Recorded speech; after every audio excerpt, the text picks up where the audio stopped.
All right, now let's try to graph these piecewise functions.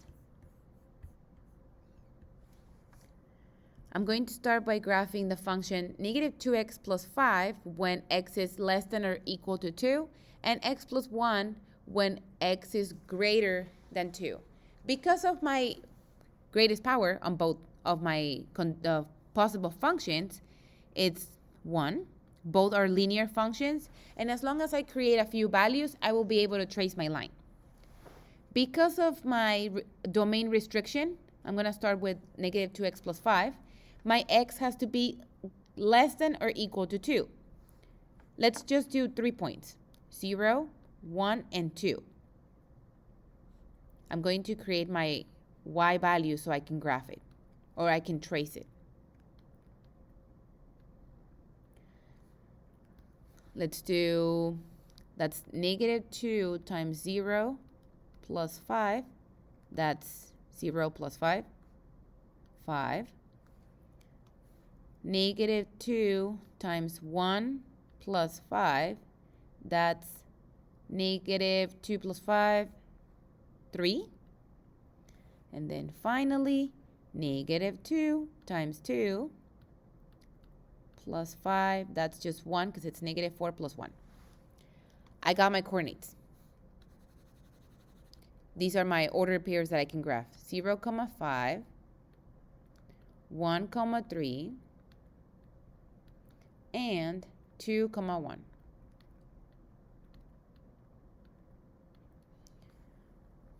One, 2, 3, 4, 5 right here. Let's suppose this is 4. This is 2. 1, 3, 1. This is 1. This is 2, and so on. Right here. And at 2, I have 2, 1 right here. Because of these less than or equal to, remember that's a bracket, which means that's a filled point. I'm going to put it on the side here, filled point. And my graph looks like this. Oh, sorry.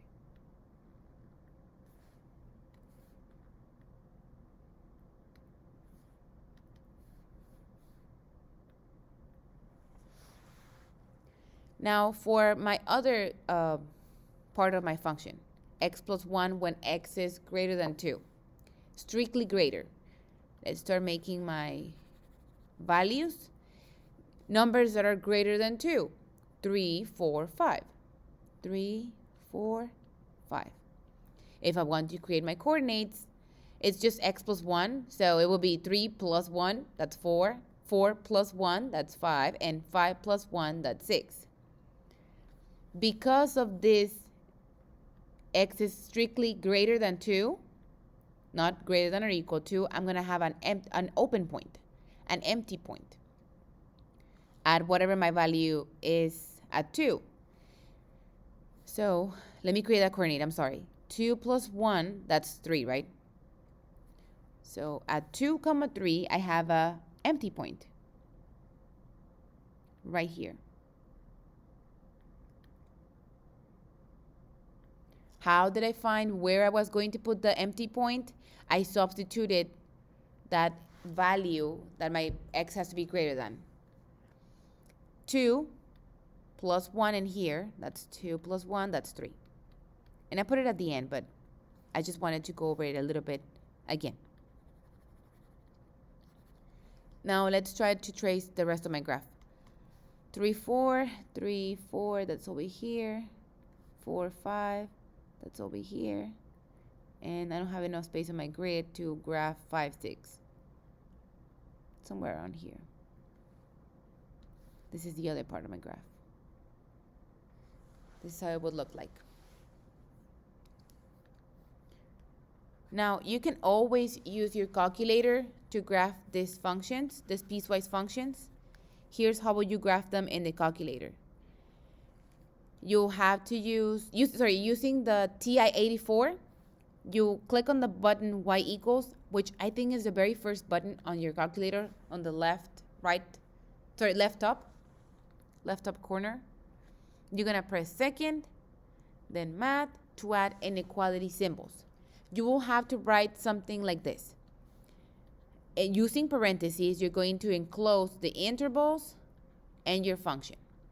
Negative 2x plus 5 on the on the interval x is less than or equal to 2.